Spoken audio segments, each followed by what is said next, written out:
The year was 2014.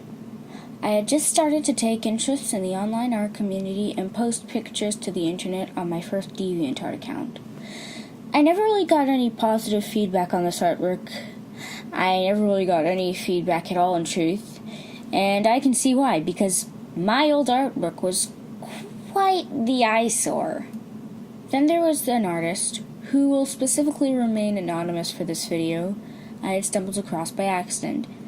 It started when I reviewed one of her speed paints on YouTube. I was mesmerized by the amount of skill and effort she had poured into a single picture, so I checked to see if she had any other social media accounts that I could view more of her artwork on. It was no surprise that I soon became a big fan of this artist. Her artwork was consistent, smooth line work, detailed coloring, a very cutesy anime style with expressive faces. I'm not even trying to hide the quality. Her artwork really was very good. I favorited her artwork, commented on her pictures how much I liked her artwork, and at one point drew fan art of her original characters.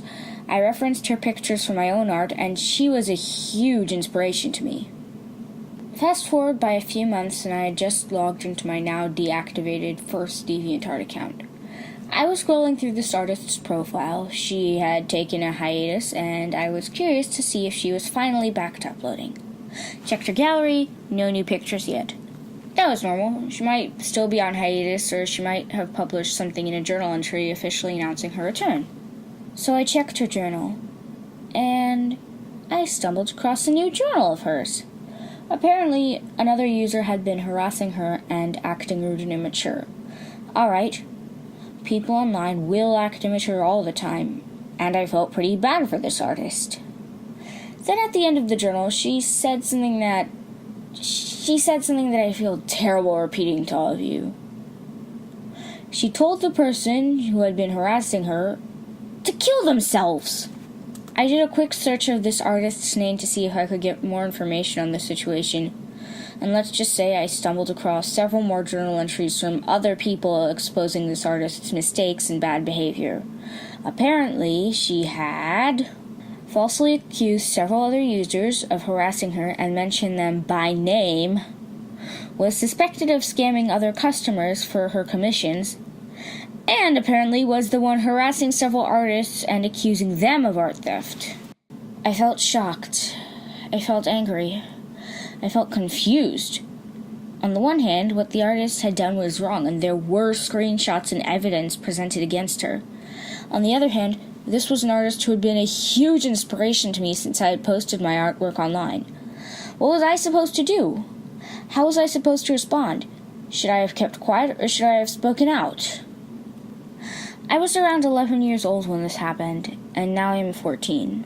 I'll admit that because of my age, I'm not the most worldly or knowledgeable, and in terms of personal experiences, there's a lot I haven't gone through. But I do believe that in the past few years, as I've slowly improved in my artwork and looked up to different artists, there's been a lot I have learned. In particular, on the subject of idols. An idol is defined as a person or thing that is greatly admired, loved, or revered.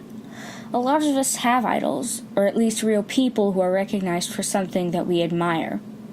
Visual artists, singers, actors, comedians, even YouTubers can be idols.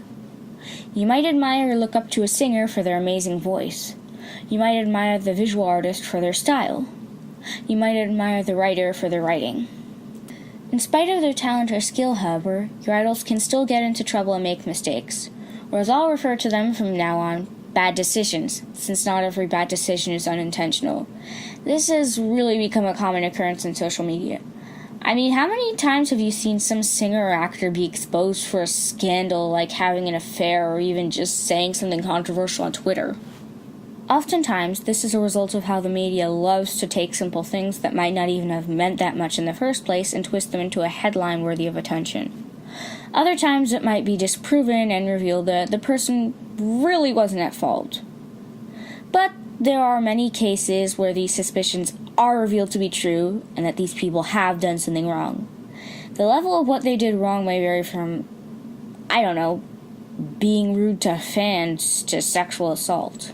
I am not trying to encourage you to stop taking things seriously if an idol makes a bad decision or is exposed for something that society considers wrong.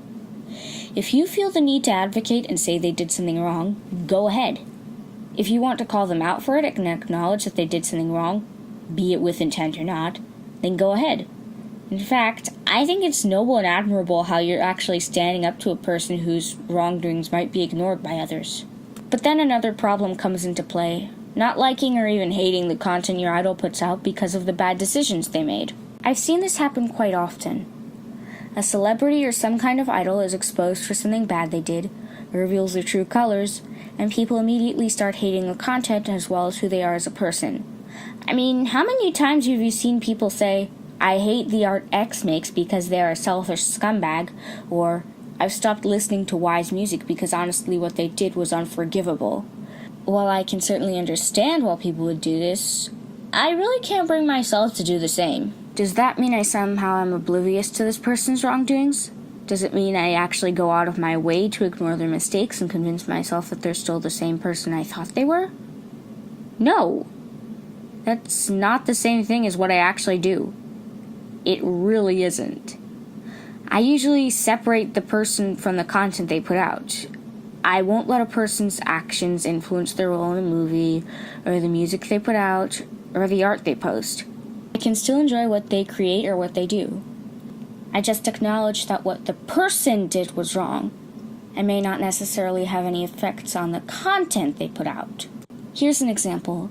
I may like the Harry Potter books for the writing and characters, but I might not completely adore the author because of how she's responded to certain situations on social media. I admit that wasn't the best example, but it does summarize the point I'm trying to make.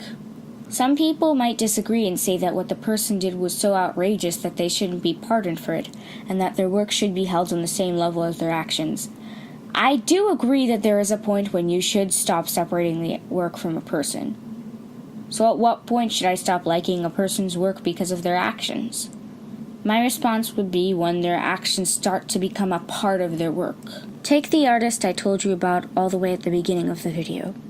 Remember how she told someone to kill themselves? I realized that she wasn't the sweet, funny person I thought she was and decided that she was bullying someone else. But I still continued to look at her pictures, just not greet her with any positivity like I used to. Let's say, hypothetically, one day she posted death threat art of the person she had issues with in the same beautiful style she always drew in, and wrote in the description phrases like, "I hope you kill yourself," or "the world would be better without you." That would be the point I'd stop separating the content from the creator. Once she makes death threat art towards a person, I would report her. Come to think of it, I believe her account's deactivated by now, and at this point, I don't really care. She had a chance to not make the same mistakes and cross the line by letting her wrongdoings become a part of the artwork that so many people used to love. If there is anything that I'd want you to take away from this video of mine in particular, it would be, know that your idols are human and humans will do bad things. That doesn't mean you should instantly start disliking or hating the content they create. But when they cross the line and let those mistakes become a part of their content, I would say that's when you should stop separating their work from them as a person. Then again, this is solely my opinion. If you choose to hate the content someone puts out because of the things they've done wrong, that's your decision, and I am really unable to dictate what you do.